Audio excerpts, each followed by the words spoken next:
Buckle up, everybody. Today we're diving headfirst into the mysterious world of astral projection. Astral projection. Yeah, you know that thing where people say they can, separate their consciousness from their physical body? Yeah. Imagine having an out-of-body experience, but on purpose. Intriguing. It is. And there's a lot to unpack here. We're going to look at its history, the techniques people use, what science has to say about it, and the big question. What does it all mean for understanding consciousness? Ready to get started? Absolutely. Let's dive in. So, first things first, what exactly is astral projection? Well, in a nutshell, it's the idea that you can project your awareness, your consciousness outside of your physical self. So basically, you're saying there's a part of you that can kind of float around and experience things outside of your physical body? Exactly. It's often called the astral body. And the idea is that this astral body can travel to different planes of existence, interact with other beings, and even access hidden knowledge. Wow, okay, so this isn't just some new age fad, right? I feel like I've heard about this concept before. Oh, no, not at all. The idea of astral projection has been around for centuries. You can find traces of it in ancient spiritual traditions all over the world. Like take Hinduism, for example. Okay, Hinduism, yeah. They have this concept of the sukshma sharira, which means subtle body. And it's pretty much the same idea as the astral body. It's this non-physical part of you that can exist beyond the physical realm. Interesting. So it's been around for a while. What about other cultures? Well, you see similar concepts in shamanic traditions all over the globe. Shamans would use trance states to journey to other realms for healing, to connect with spirits, and to gain knowledge. So it sounds like people have been trying to leave their bodies, so to speak, Right. for a long time. Yes, exactly. And for many different reasons.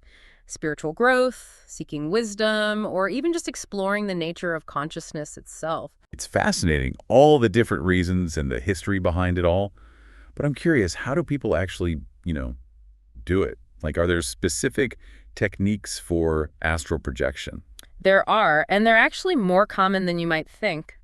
Many of them involve practices like relaxation, meditation, and focused intention. So you're saying it's not like some magic spell or anything. It's more about mental discipline. Right. It's about training your mind to reach an altered state of consciousness. One popular technique is called the rope technique. The rope technique, what's that? It's pretty simple, really. You just visualize yourself reaching up and grabbing onto an invisible rope. Then you imagine yourself using that rope to pull your consciousness out of your body. It's all about using your imagination and your will to separate from your physical form. Okay, that's interesting. Are there other techniques people use? Oh, absolutely. Lots of them. Some people use guided visualizations, where they imagine themselves traveling to different places or meeting spiritual beings. Others use affirmations, repeating positive statements to themselves to shift their state of mind. And some even use things like breath work or specific sound frequencies to alter their brain waves and induce an altered state. So there are quite a few different approaches. Yeah. But it sounds like the key is really focused intention and reaching that altered state, no matter what technique you use. Exactly. It's all about transcending those physical limitations and experiencing reality from a different perspective. Okay, that makes sense. Now, let's say someone actually manages to project their consciousness, like they actually do it successfully. What kinds of experiences do they report? That's where things get really interesting. The reported experiences are incredibly diverse. Some people report finding themselves in incredibly vivid landscapes, unlike anything they've ever seen on Earth. They describe vibrant colors, strange plants and animals, and even entire cities made of light. Whoa, that's pretty wild. It is. Others describe encountering spiritual beings or guides. They might meet angels, ascended masters, or even loved ones who have passed away. Wow, so it can get pretty spiritual, huh? It can. And then there are even reports of people accessing the Akashic records. The what now? Akashic records. Yeah, it's kind of a tough concept to explain, but imagine a universal library containing all knowledge, past, present, and future. It's like the ultimate source of information about everything that ever was, is, or will be. Okay, that's definitely a mind bender. So people are saying they can tap into this universal library during astral projection. That's what some people report, yeah.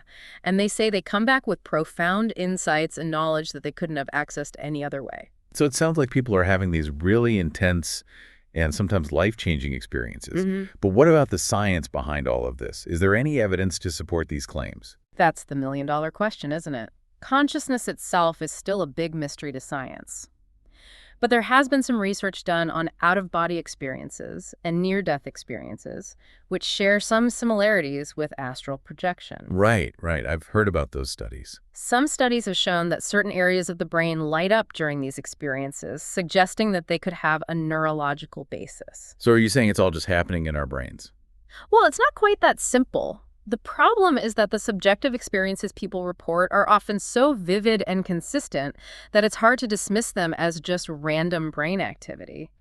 Plus, some people claim to have gained information during these experiences that they couldn't have known otherwise. Yeah, I can see how that would be hard to explain away. It really raises more questions than answers. And it makes you wonder if there might be more to consciousness than we currently understand. So it's still a bit of a mystery then. Very much so. Okay, well, let's talk about the practical side of things for a minute. You mentioned earlier that there are all these different techniques for astral projection, but are there any risks involved? Well, like with any exploration into the unknown, there are potential challenges. Some people report feeling disoriented or scared during their experiences. Others have trouble returning to their bodies. Oh, wow. That sounds kind of scary. Yeah, it can be. And there are even reports of people encountering negative entities or energies. It's important to remember that the astral realm isn't always sunshine and rainbows. So it's not something to be taken lightly. Exactly. It's important to be prepared and to approach it with caution. So what advice would you give to someone who's intrigued by astral projection and wants to try it out for themselves? First and foremost, I'd say start slow. Don't just jump into the deep end.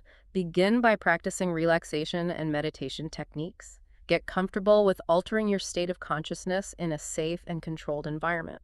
Makes sense. Build up to it. Right.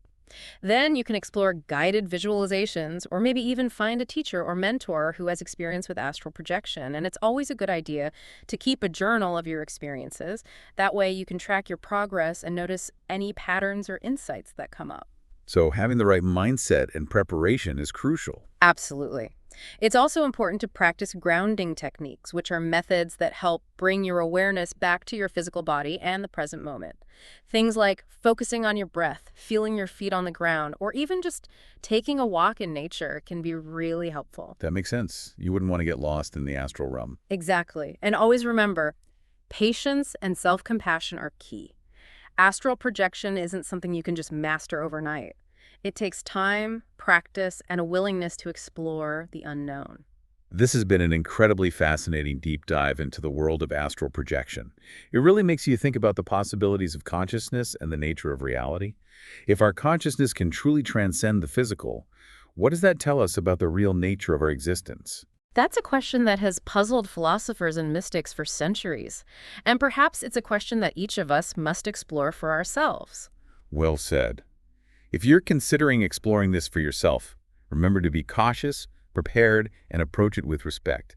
And who knows, maybe you'll discover something amazing about yourself and the universe. This has been our deep dive into astral projection. Thanks for tuning in. Thank you.